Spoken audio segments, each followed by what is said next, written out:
মৰমৰ ছাত্ৰ-ছাত্ৰীসকল পোন প্ৰথমে মোৰ ইউটিউব চেনেললৈ তোমালোক আটাইকে স্বাগতম জনাইছো। আমি আজি আলোচনা কৰিম পঞ্চম শ্ৰেণীৰ গণিতৰ 6 নম্বৰ পাঠ হৰণ।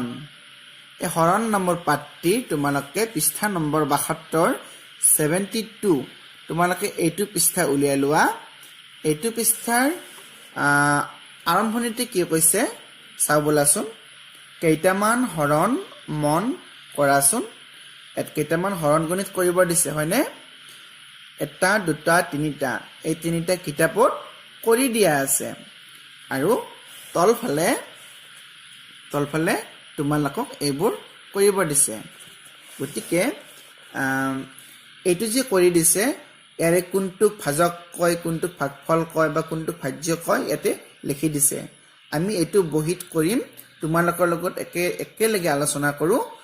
তাৰপাছত আমি এইবিলাক আলোচনা কৰিম, এইবোৰ কৰি যাম। ঠিক আছে, গতিকে বলাচোন আজি দেৰি নকৰি আজি আমাৰ ভিডিঅ'টো আৰম্ভ কৰোঁ।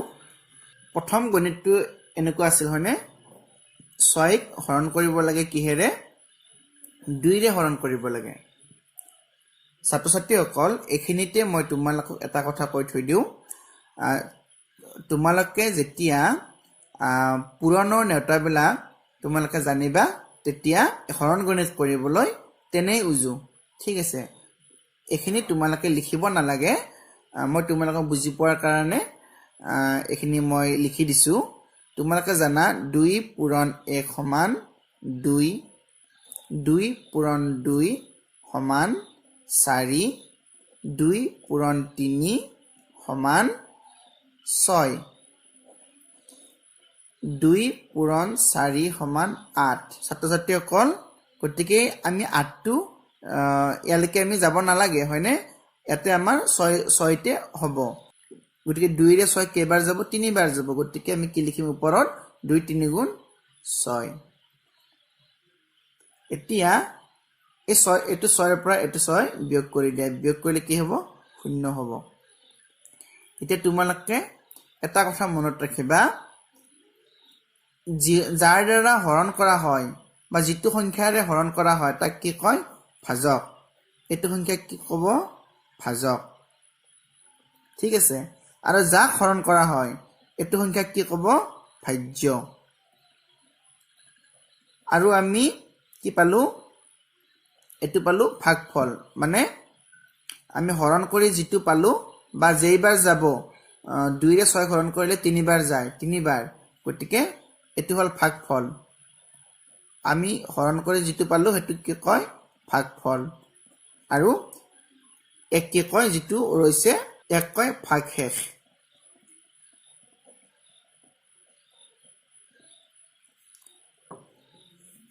এতিয়া তোমালোকে ইয়াতে এইদৰে লিখিব পাৰিবা, ভাজ্য সমান কি? 6। তাৰমানে যাক হৰণ কৰা যায় তাক কয় ভাজ্য। আৰু ভাজক ইয়াত লিখিব পাৰিবা ভাজক। ভাজক সমান কি লিখিব পাৰিবা? 2। তাৰমানে যাৰ দ্বাৰা হৰণ কৰা হৈছে বা যিহেৰে হৰণ কৰা হৈছে সেই সংখ্যাটোক কি কয়?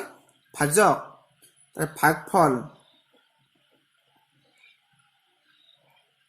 ভাগফল, ভাগফল মানে হ'ল 2ৰে 6 হৰণ কৰোঁতে বা ভাজকেৰে ভাজ্য হৰণ কৰোঁতে যিমান বাৰ গৈছিলে সেইটো হ'ল ভাগফল। এতিয়া ভাগফল কি হ'ব? 3। আৰু ভাগশেষ আমি কি পাইছিলোঁ? 0। ইয়াত লিখিবা ভাগশেষ সমান 0। আশা কৰিছোঁ তোমালোকে কোনটোক ভাজ্য কয়, কোনটো ভাজক কয়, কোনটো ভাগফল কয়, কোনটো ভাগশেষ কয় তোমালোকে ভালদৰে বুজি পাইছা। আৰু এটা সূত্ৰ আছে, তোমালোকে এইটো মনত ৰাখিবা, ভাজ্য সমান ভাজক পূৰণ ভাগফল যোগ ভাগশেষ।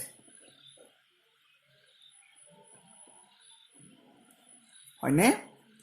এতিয়া চাবা, এইটো তোমালোকে মনত ৰাখিবা, ভাজ্য সমান ভাজক পূৰণ ভাগফল যোগ ভাগশেষ। এতিয়া তোমালোকে যে এই যে গণিতটো যে কৰিছা এই গণিতটোত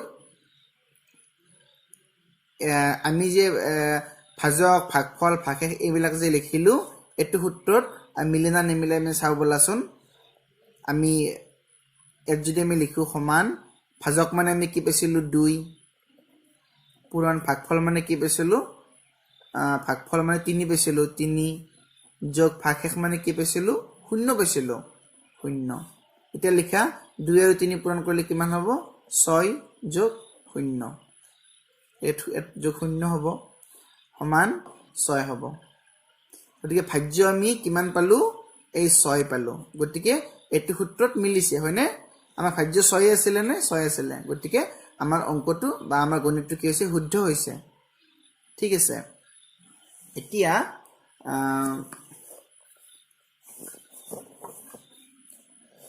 ছাত্ৰ-ছাত্ৰীসকল তোমালোকে এইটো গণিত তেতিয়াহলে ভালদৰে নিশ্চয় বুজি পাইছা বুলি মই আশা কৰিছো ঠিক আছে এতিয়া 2 নম্বৰ 3 নম্বৰ এই দুটা কিতাপত কৰি দিয়া আছে আৰু এতিয়া আমি বলাচোন আমি ইয়ালৈকে যাও ইয়াত যে খালি ঘৰবোৰ আছে এই খালি ঘৰবোৰ তোমালোকে পুৰাব লাগিব তাৰ মানে 3 ৰে 11 হৰণ কৰিছে ইয়াতো তোমালোকক প্ৰথমটো কৰি দিয়া আছে ভাজক হৈছে 3 কাৰণ 3 ৰে হৰণ কৰিছে যাৰ দ্বাৰা হৰণ কৰা হয় বা যিহেৰে হৰণ কৰিব লাগে তাক কি কয় ভাজক সেইকাৰণে ভাজকত 3 আছে 3 লিখিছে তাৰ পাছত ভাগফলটো হৰণটো কৰি উলিয়াইছে এটো কেনেকৈ কৰি উলিয়াইছে মই তোমালোকৰ লগত আকৌ আলোচনা কৰিম যি কি নহওক ভাগশেষটো কৰি উলিয়াইছে এটো মই আলোচনা কৰিম আৰু ভাজ্য হল 11 টো দিয়া আছে তাৰ মানে যাক হৰণ কৰা হয় হেতু হল ভাজ্য ঠিক আছে গতিকে এখিনি কেনেকৈ কৰিছে বলাচোন মই তোমালোকক কৈছো প্ৰথমটো কি আছিল 3 ৰে 11 হৰণ কৰিব লাগে হয়নে 3 11 হৰণ কৰিব লাগে চাবা আমি 3 ঘৰটো যদি চাও তোমালোকে এখিনি লিখিব নালাগে মই তোমালোকক বুজিবৰ কাৰণে কৈছো 3 ঘৰটো যদি চাও 3 1 গুণ 3 3 2 গুণ 6 3 3 গুণ 9 3 4 গুণ 12 চাবা এই 12 যে পালো এই 12 টো এই 11 তকৈ বেছি হৈ যায় গতিকে আমি 12 লৈকে না যাও 11 ৰ সমান বা 11 তকৈ কম আমি কমলৈকে যাম আমি 9 পাইছিলো হয়নে গতিকে 3 3 গুণ 9 পাইছিলো আমি 12 টো ধৰিব নোৱাৰো কাৰণ 12 টো ডাঙৰ 11 তকৈ ডাঙৰ সেইকাৰণে আমি 9 লৈকে যাম গতিকে 3 3 গুণ 9 ইয়াত 3 আছে নহয় ইয়াত আমি 3 দিম 3 3 গুণ কিমান হ'ব 9 হ'ব এতিয়া চাবা এই 11 ৰ পৰা 9 টো তুমি বিয়োগ কৰা 11 ৰ পৰা 9 বিয়োগ কৰিলে কিমান হ'ব 2 আশা কৰিছো এখিনিলৈকে তোমালোকে ভালদৰে বুজি পাইছা আমি অকমান আগতে আলোচনা কৰিছিলো এটো হল ভাজ্য এটো ভাজক এটো ভাগফল আৰু এটো ভাগশেষ গতিকে আমি কি লিখিব পাৰিম এতিয়া ইয়াতে ভাজক 3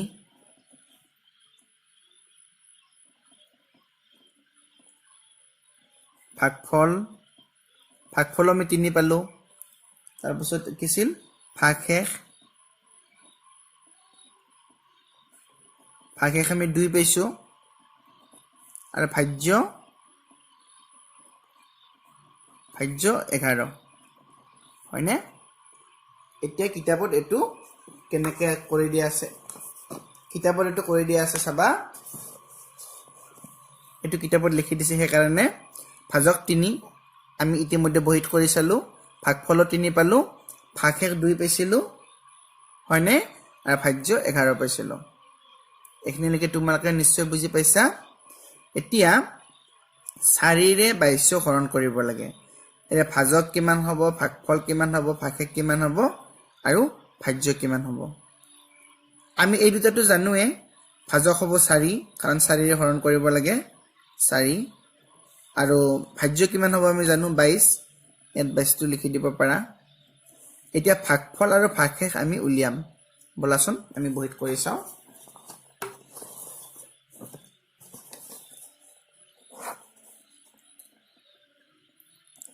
4ৰে 22 হৰণ কৰিব লাগে চাবা 4 1 গুণ 4 4 2 গুণ 8 4 3 গুণ 12 4 4 গুণ 16 4 5 গুণ 20 গতিকে কি হ'ব 5 বাৰ 4 5 গুণ কি হ'ব 20 কিন্তু যদি আমি এটা যদি 6 দিলো হেতেন তাহলে 4 6 গুণ 24 হল হয় এই 24 দিলে 22 তকৈ ডাঙৰ হৈ যায় হেকানে আমি হয় 22 ৰ সমান হ'ব লাগিব নহলে 22 তকৈ সৰু হ'ব লাগিব হেকানে 1 6 20 টো সৰু হেকানে আমি 5 দিছো গতে 4 5 গুণ 20 গতিকে তুমি এটো বিয়োগ কৰি দিয়া 22 ৰ পৰা 20 গলে 2 হ'ব হয়নে গতিকে কিমান পালো এটো কি কৈছিলো ভাগফল এটো কি কৈছিলো ভাজক এটো ভাগশেষ গতিকে আমিটো লিখিছোৱে আমি ভাজক আৰু ভাজ্য লিখিলোৱে ভাজকটো লিখিছিলোৱে ভাজ্যটো লিখিছিলো এটো 22 টো লিখিছো আমাক ভাগফল আৰু ভাগশেষ লিখিব লাগে গতিকে ভাগফলত আমি 5 লিখিম ভাগশেষত 2 লিখিম বলাচোন ভাগফলত আমি 5 লিখিম আৰু ভাগশেষত 2 লিখিম আশা কৰিছো তোমালোকে বুজি পাইছা এতিয়া আহা 5ৰে 67 ক আমি হৰণ কৰিব লাগে ইয়াতো আমি ভাজক কি লিখিম 5 লিখিম 5 আছেই আৰু একেবাৰে শেষত এটো ভাজ্য আছে নহয় ভাজ্য এটো 67 67 ঠিক আছে গতিকে 5 দি আমি ইমান হৰণ কৰিম বলাচোন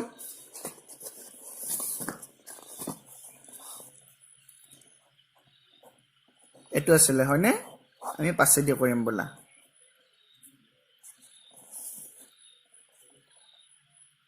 এটো এইদৰে কৰিব পাৰি চাবা এটো 5 এটো 6 6 টো 5 তকৈ ডাঙৰ হয়নে গতিকে আমি 5 ৰে প্ৰথমতে 6 হৰণ কৰিছো বলা 5 1 গুণ 5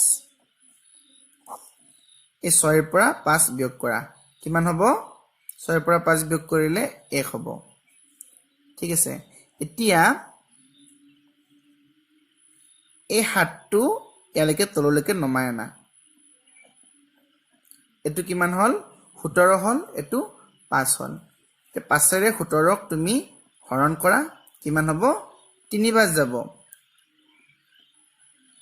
5 3 গুণ 15 ইয়াত যদি 4 দিলো হেতেন 5 4 গুণ 20 হলহেতেন 20 টো 17 তকৈ ডাঙৰ হৈ যায় হেকানে 20 নহয় 15 হ'ব হেকানে আমি ইয়াতে 4 লিখা নাই 3 লিখিছো 5 3 গুণ 15 এতিয়া তুমি এই এটোতে বিয়োগ কৰি দিয়া 7 ৰ পৰা 5 গলে 2 1 ৰ পৰা 1 গলে 0 0 লিখিব নালাগে বাফালে দেখি হ'ব 7 ৰ পৰা 5 গলে 2 আমি গতি কি পালো ভাগফল কি পালো 13 আৰু ভাগশেষ 2 পালো গতিকে আমি 13 আৰু 2 এতে লিখো বলা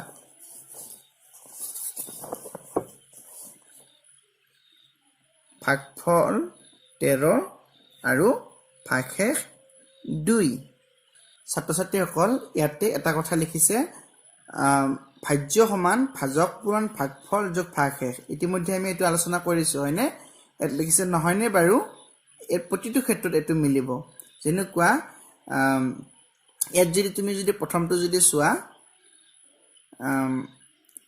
ভাজ্যৰ মান আছে 11 এই দুটা যদি তুমি এই দুটা যদি পূৰণ কৰা আৰু ভাগশেষ যোগ কৰিলে ইমান হ'ব মানে ভাজক পূৰণ ভাগফল যোগ ভাগশেষ সমান এটো ভাজ্যটো হ'ব চাবা 3 3 গুণ 9 9 ৰ লগত 2 যোগ কৰিলে 11 এটো হৈ গল চাবা এটো 4 5 গুণ 20 20 ৰ লগত 2 যোগ কৰিলে 22 মিলি গল এতিয়া 5 আৰু 13 পূৰণ কৰিলে 65 65 ৰ লগত 2 যোগ কৰিলে 67 মিলিছে নে মিলিছে এতিয়া শেষৰটো কি হ'ব বলাচোন শেষৰটো ভাজক আছে 11 আৰু ভাজ্য আছে 69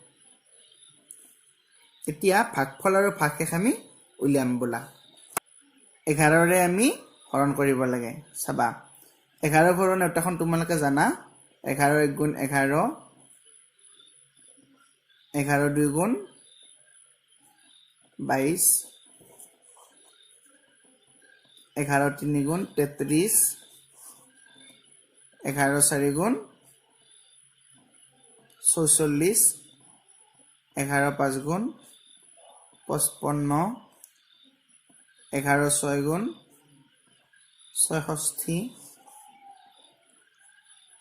11 7 গুণ 77 হয়নে তোমালোকে 11 ঘৰখন নিশ্চয় জানাই এতিয়া চোৱা 11 7 গুণ 77 এই 77 টো এইটো এজে 69 69 এই 69 তকৈ বেছি হৈ যায় সেইকাৰণে আমি এটো ধৰিব নোৱাৰো গতিকে আমি সৰুটো ধৰিম সৰুটো 66 আছে গতিকে আমি 11 ৰে আমি 6 পূৰণ কৰিম তাৰ মানে 11 দি 6 বাজ যাব ইয়াত 6 হ'ব 11 6 গুণ 66 9 পৰা 6 এইখিনিৰ পৰা তোমালোকে বিয়োগ কৰা 9 পৰা 6 বিয়োগ কৰিলে 3 গতিকে আমি কি পালো ভাগফল 6 আৰু ভাগশেষ 3 বলাচোন লিখো ভাগফল 6 ভাগশেষ 3 এতিয়া এটো সূত্ৰত মিলিছে না মিলা না আমি চাও বলা চাবা 11 6 গুণ 66 তাৰ লগত 3 যোগ কৰা 69 হয়নে গতিকে এটো ভাজ্য 69 হৈ গল মিলিলে মই তোমালোকক বহিটো কৰি দিছো চাবা এত কি লিখা আছে 11 মানে ভাজক পূৰণ ভাগফল তাৰ মানে 11 পূৰণ 6 11 পূৰণ 6 তাৰ পিছত যোগ ভাগশেষ আছে নে মানে 3 সমান 69 হ'ব